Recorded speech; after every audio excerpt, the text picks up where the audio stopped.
Alright guys, so the US House of Representatives just passed arguably one of the most insane bills that I've ever seen go through Congress, and of course they did it in a bipartisan way with an overwhelming majority of Democrats and Republicans voting in favor of it. So the bill essentially is trying to give a vastly expanded authority to the US government, to the Department of Education, to crack down on any dissent when it comes to Israel. Now, of course, they're doing this under the guise of trying to fight against anti-Semitism, but what they're doing in practice is, again, stifling free speech when it comes to criticizing the government of Israel, okay?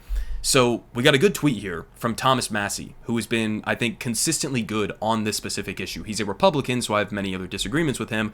But on this issue of free speech and I think broadly Israel, as far as I'm aware, he's been pretty good. So here was his analysis.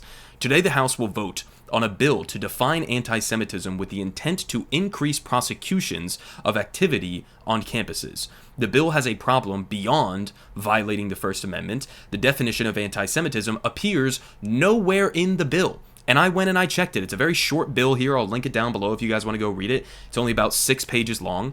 And he's right. Nowhere in the bill do they even define what they mean by anti-Semitism. They basically just pitch to this Holocaust remembrance organization, right? This international organization. And they basically say whatever their definition of anti-Semitism is, that's what we're going to classify it as. And then we run into some problems. So he says to find the legally adopted definition of anti-Semitism, one must go to this website below. Not only is the definition listed there, but one also finds specific examples of anti-Semitic speech. Are those examples also made part of the law? Do you agree with all of these examples of anti-Semitism? Should people in America be prosecuted for saying these things in all contexts? I think not. This is a poorly conceived, unconstitutional bill, and I will vote no. So good for him for voting no. I'm going to show you guys who voted against this here in a minute, but let's just look at some of the examples that are listed on this website, right? Some of them I think are pretty unobjectionable and definitely fall under the banner of anti-Semitism, but then of course they mix that, again, with criticisms of Israel. So just a couple examples. They say, denying the fact, scope, mechanisms, e.g. gas chambers, or intentionality of the genocide of the Jewish people at the hands of the Nazis and its supporters and accomplices during World War II. So Holocaust denialism, yes, I would think that is anti-Semitic. They say accusing Jews as a people or Israel as a state of inventing or exaggerating the Holocaust. Number 3, accusing Jewish citizens of being more loyal to Israel or to the alleged priorities of Jews worldwide than to the interests of their own nations. Okay, so this one's a bit weird to me, right? So if you had an Israeli-American dual citizen who frequently advocates on behalf of, what's they view as in the best interests of the government of Israel, to say that they, in my personal opinion, have more of an attachment to what's good for Israel than what's good for the United States, that's anti-Semitism. I mean, I think maybe you could say in some circumstances it could be deployed in a borderline anti-Semitic way, but that's not anti-Semitic. I mean, I'm sure if you were to poll, Jewish, Israeli-American, dual citizens who are openly Zionist, and you asked them this in a poll question, and you said, at the end of the day, if you had to pick between the two, do you have more loyalty to Israel or to the United States? I'm sure a substantial portion of them would openly say, yeah, I mean, at the end of the day, I have more loyalty to Israel. And that's fine to some extent, but to say that that's anti-Semitic, that doesn't make any sense to me. But it gets much worse than that. That's like the least egregious of any of these. They say, number 4, denying the Jewish people their right to self-determination by claiming that the existence of a state of Israel is a racist endeavor. They're saying calling Israel racist, number 1 is anti-Semitic, and number 2 is denying the Jewish people their right to self-determination. I mean, that doesn't make sense on 2 different levels. I mean, the surface level is that saying that Israel is an apartheid or saying that Israel is racist, that doesn't even necessarily imply that you don't believe Israel as a state should exist. That's not even a necessary implication of calling them a racist apartheid. But number 2, the deeper point here, is that Israel is racist, okay? I'm not saying every single Israeli citizen is racist, but the government of Israel objectively, by any reasonable standards, deploys racist, violent policies against Palestinians. They openly declare themselves to be a state for the Jewish people. Not for all people, not for Palestinians and Israeli Jews equally, but for the Jewish people. They want to be an ethno-state. They are illegally occupying the West Bank and effectively Gaza, where they're also doing a genocide right now. To say that they are an apartheid or a racist government is objectively true. But now, apparently according to our government, that's officially being codified as anti-Semitism and could potentially get you cracked down on for saying something like that, for pointing out reality. They say, another one, applying double standards by requiring of it a behavior not expected or demanded by any other democratic nation. What are we doing? So in this one, they're saying, and this is a line I've actually heard like directly from Netanyahu and other Israeli representatives as well, and American politicians, on top of that, they're saying, if you have an unnecessary requirement of Israel to not violate international law, I guess, or commit war crimes or whatever, if you're requiring more from the state of Israel than you would of another democracy, then that's anti-Semitism? I'm genuinely struggling to even make sense of how you would make a determination of what this means, right? So if I come out and I say Israel should be subjected to the standards of international law, right? Benjamin Netanyahu, who's about to apparently get issued warrants from the International Criminal Court, if I say that that's justified and that the ICJ case of violations of the Genocide Convention, that's also justified against Israel, or if I try to hold them to account in any way, shape, or form, then what? The government is going to do a cross comparison with my other positions on like the German government or the Canadian government and try to see whether or not I'm holding those governments to the same standard as Israel? What does this even mean?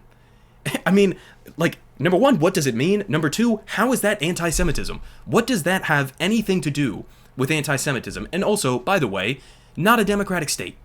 Not a democracy. Can't be a democracy and a racist apartheid at the same time. And I guess I'll keep trying to sneak in that accurate classification of them as a racist apartheid while I still can. There's some more here. They say, using the symbols and images associated with classic anti-Semitism, like Jews killing Jesus or blood libel, to characterize Israel or Israelis. So the Jews killing Jesus thing is something that I've seen like right-wing Christians in this country absolutely losing their mind over. And I think that this is why you had some politicians like Marjorie Taylor Greene vote against this resolution. But on the blood libel front on this, to characterize Israel or Israelis, guys, we have seen US politicians, Israeli politicians, etc., say that literally everything is blood libel. Okay? I saw Dennis Prager in a debate recently that Sagar and Jetty was moderating for Zero Hedge, and he yelled at the libertarian comedian Dave Smith, who he was debating, that he was committing libel by simply saying that Israel has committed war crimes against Palestinians. That was libel. We have seen official Israeli government spokespeople say the mildest of criticisms against Israel is blood libel. So again, it's like, who's making these determinations? Who gets to decide what's blood libel? I mean, are you appealing to like the initial versions of blood libel from hundreds and hundreds of years ago? Is that what you're talking about? Like the idea that Jewish people are drinking the blood of Christian children, which is a wildly anti-Semitic conspiracy theory, but is that what you're talking about? Or are you talking about the way that blood libel is currently being used, colloquially in the conversation that's happening in the United States of America? Again, incredibly vague, and giving them, the government, the authority to crack down on people based on this wildly vague definition of anti-Semitism. And then we'll finish off with this one, or these two. Drawing comparisons of contemporary Israeli policy to that of the Nazis. So now comparing the fascism of Nazi Germany to the fascism of the government of Israel, that is now anti-Semitic. I mean, I covered yesterday in one of my videos Benjamin Netanyahu, disgracing the memory of Holocaust survivors, many of whom are now anti-Zionist or, are pro-Palestinian, but disgracing the memory of the Holocaust by trying to make the point that well, we went through the Holocaust as a Jewish people, and so now how dare the ICC come after us for war crimes, right? We can never do anything wrong. We can never commit a genocide. We can never commit war crimes because of the Holocaust. And now our government is saying, if you make a comparison, right? If you dare to cross that line that got Benjamin Netanyahu so up in arms yesterday, then you're anti-Semitic. Comparing the Israeli government to the Nazi German government, that is anti-Semitism. Explain to me where the anti-Semitism is in that. I mean, this is insane, guys. The final one, holding Jews collectively responsible for the actions of the state of Israel. That's an interesting one. Because I tell you guys all the time on this channel, right, to make my argument that Jewish people and the government of Israel are not the same thing. That there are many Jewish people who don't identify with the government of Israel. They don't identify with the project of Zionism, right? And so I tell you guys all the time, make that distinction. My critique has never been of Judaism or the Jewish people broadly in any way, shape, or form. It has always been on the policies of the government of Israel. So I make that distinction. Other leftists make that distinction very clearly all the time. But you know who doesn't make that distinction between Jewish people and the government of Israel? Israel, as well as pro-Israel U.S. politicians who are constantly talking about how any criticism of Israel is necessarily, by definition, criticism of the Jewish people. When you say that, or when Joe Biden comes out, as he's done a number of times since October 7th, and said there wouldn't be a Jewish person safe in the world unless it was for Israel. If Israel didn't exist, then no Jews around the world would be safe. He is drawing the comparison between Jewish people and the actions of the government of Israel. So now, I mean, this was pointed out by Ryan Grimm, but just the deep irony of this. He says, by absurdly claiming that criticism of Israel is anti-Semitism, this new law would effectively hold every Jewish person in the world responsible for the actions of Israel, which is absurd. Yet the law also bans saying anything holding Jews collectively responsible for the actions of the state of Israel. So the law violates itself. The law is a contradiction of itself. Well done, Congress, a law-breaking law that is also unconstitutional.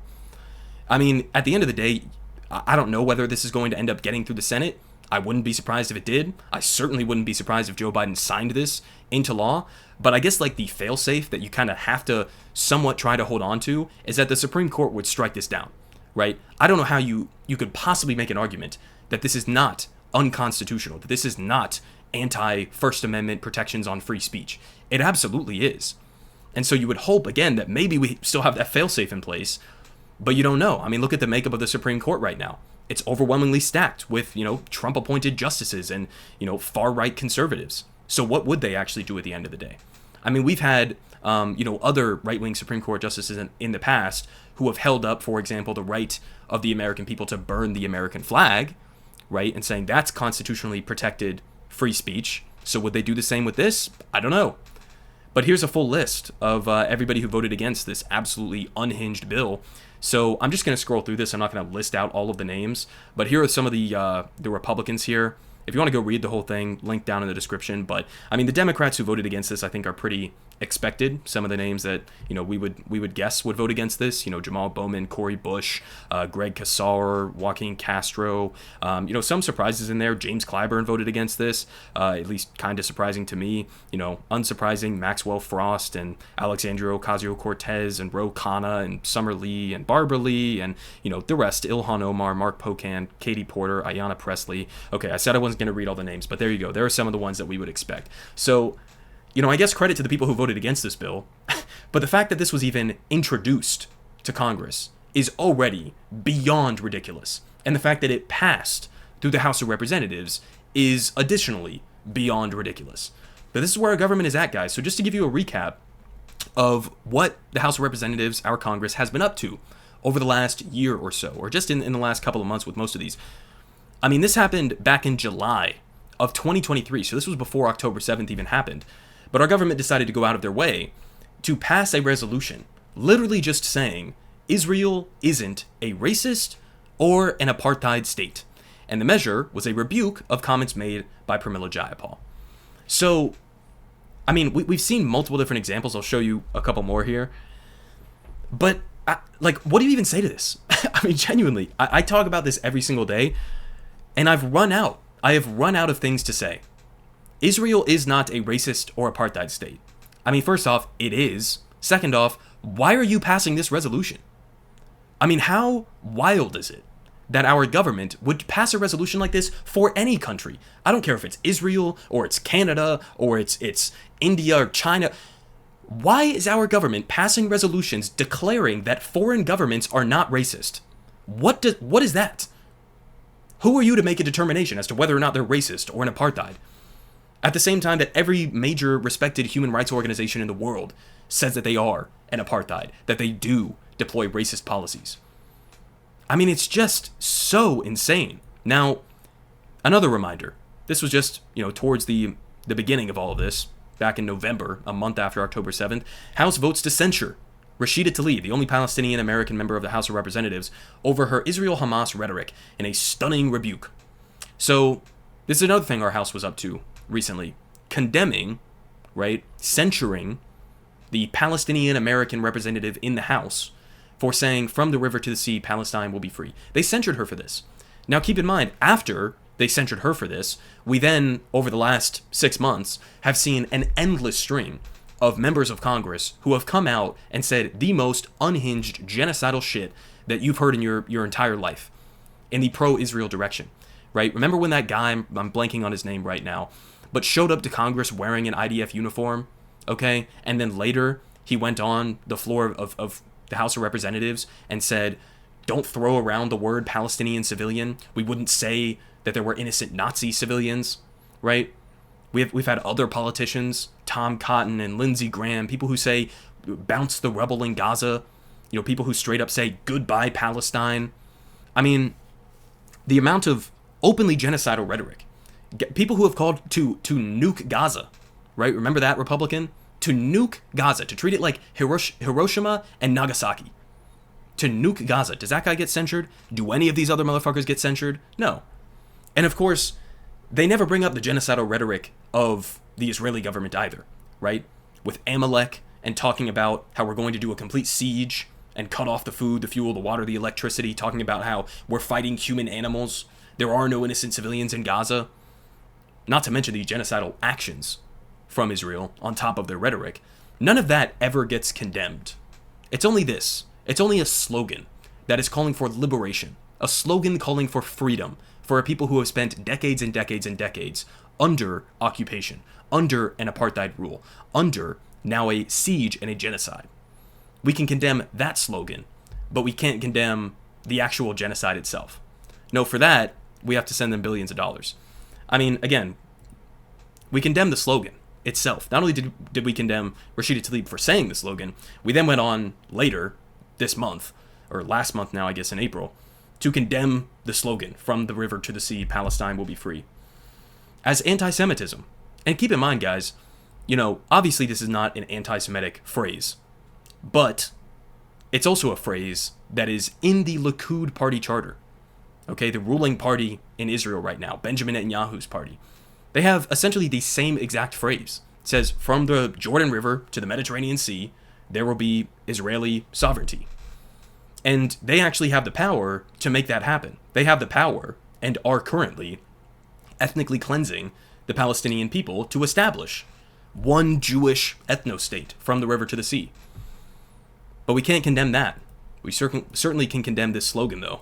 And again, in the meantime, $26 billion to Israel. This is just the latest package, on top of the billions we already give them on an annual basis. So, really disturbing times, guys, to say the least. I mean, we have easily, hands down, the most draconian, authoritarian, tyrannical crackdown on free speech, on the right to protest, that has happened in my entire life.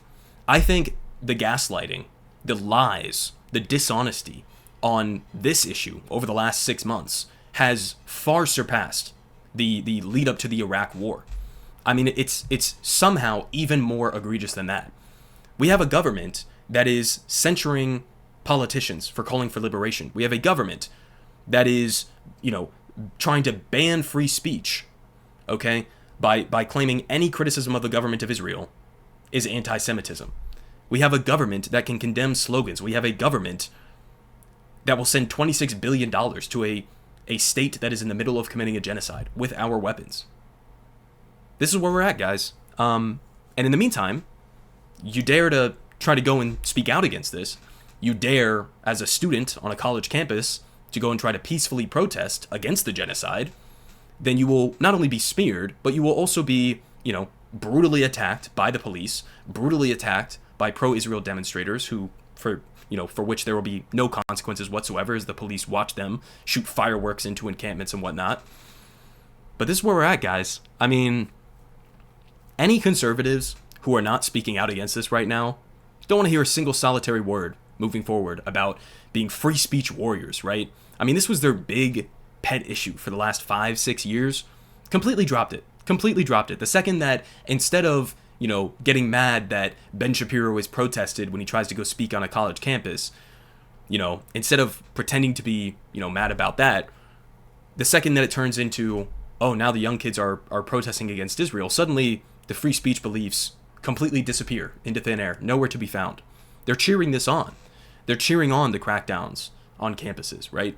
Many of them are cheering on the crackdowns on actual free speech. Where are the principles?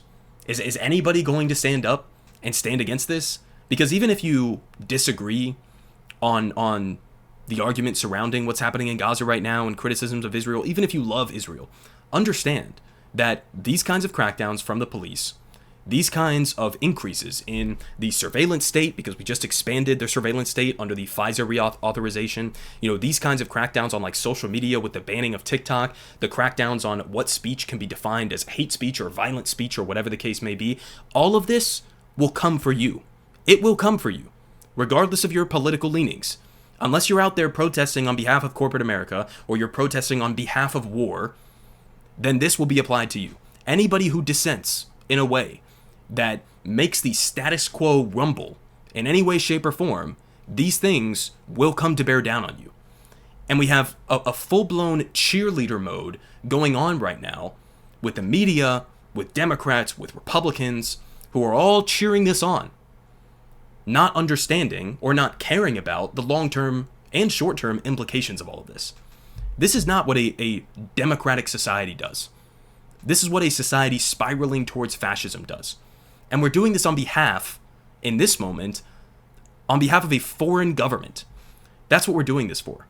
Now, I'm not the first person to make this point. Kyle Kulinski has made this point. But anytime you ever see the media, the State Department, Republican establishment figures, and Democratic establishment figures, anytime that coalition is agreeing on something, okay, you need to be sounding the alarm. There needs to be massive red flags going on in your head. Because every time that happens, it is for draconian expansions of the surveillance state, to authorize a war, to crack down on free speech, to take away your rights. That is what it's for, 9 times out of 10. Bipartisanship, not always a good thing. In fact, I would argue most times a bad thing, given the corrupt and rotten state of our government right now. So, again, extremely alarming and terrifying. Politic guy has the best politic. Believe me, no one does it like him.